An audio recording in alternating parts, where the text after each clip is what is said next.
Hey, what's up? It's Rick. I've had a few requests from you guys asking for what equipment I use to film my YouTube videos. Microphones, cameras, things like that. And so I figured I'd put together a quick little video to talk a little bit about the equipment that I'm using. Hopefully it answers some of you guys' questions.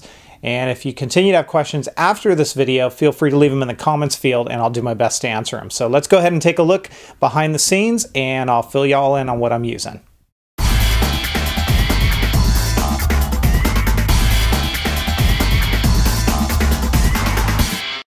So for my camera I'm using, it's about a 2-year-old camera now. It's the Canon VIXIA HF10, and this is what it looks like, at least in a picture on the outside of the box that it came in. I like this camera because it shoots in 1080p. It has a manual mode as well as an automatic mode. You do have photo capabilities with it, which I don't use. It has a proprietary mini hot shoe on it, so if you want to use a regular size hot shoe, you do have to buy an adapter. And the cool thing is it has both an input for an external mic as well as an audio level input for headphones. So there's a number of other features. You guys can search on it if you want to. Again, it's an older model now. They've got newer models out, and I have my eye on a couple of prosumer level cameras that hopefully I'll be able to pick up one of these days. But it's been great for me. I mean, this camera, I picked it up at Costco a couple years ago.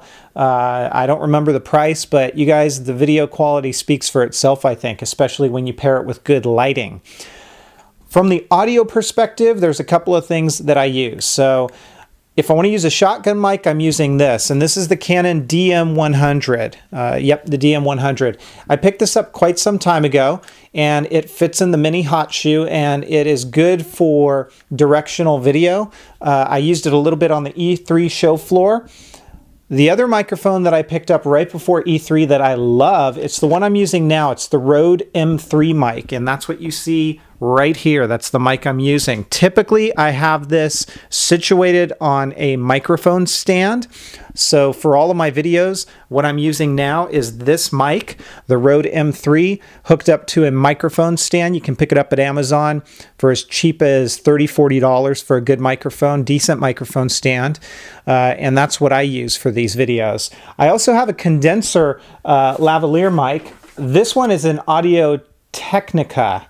And let me see if I can catch the model. It's the ATR 3350. So a lot of my early videos, I was using this, and it's nice because it is wired. It has a decent amount of wire to it. It is battery operated, which I do need to mention that if you're using the VIXIA HF10, you've got to have a microphone that operates on a battery. So that operates on a battery. The Rode M3 operates on a 9-volt battery as well. So that's what I'm using there. When I need to do wide angle shoots, I did pick up a Canon wide angle lens that I'll show you here.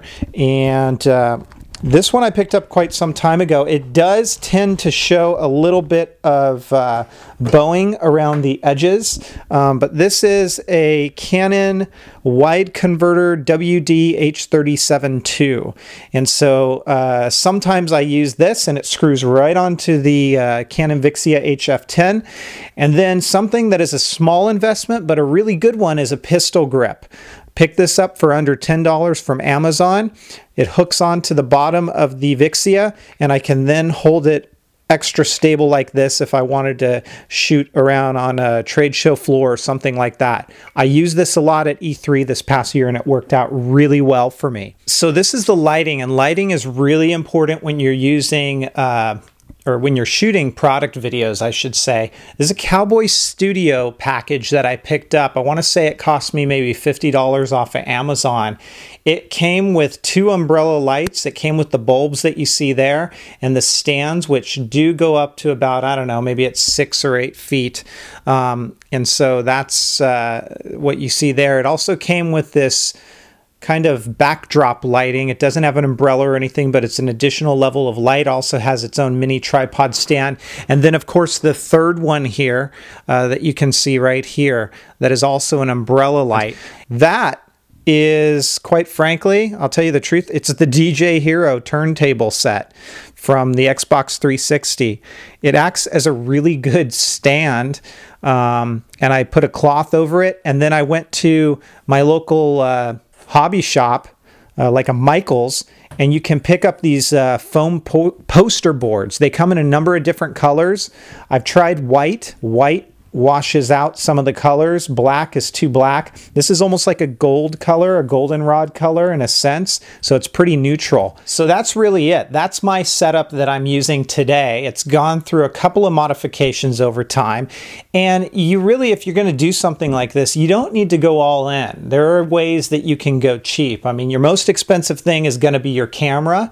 The lighting, for example, before I got these umbrella lights, I went to my local Target and I picked up clip lights. They're like $8 each. I picked up 3 of them and put in natural white light bulbs inside of those, got parchment paper and taped them on the outside of the light. And what that did is it diffused the light. So it almost gave an umbrella style of lighting effect.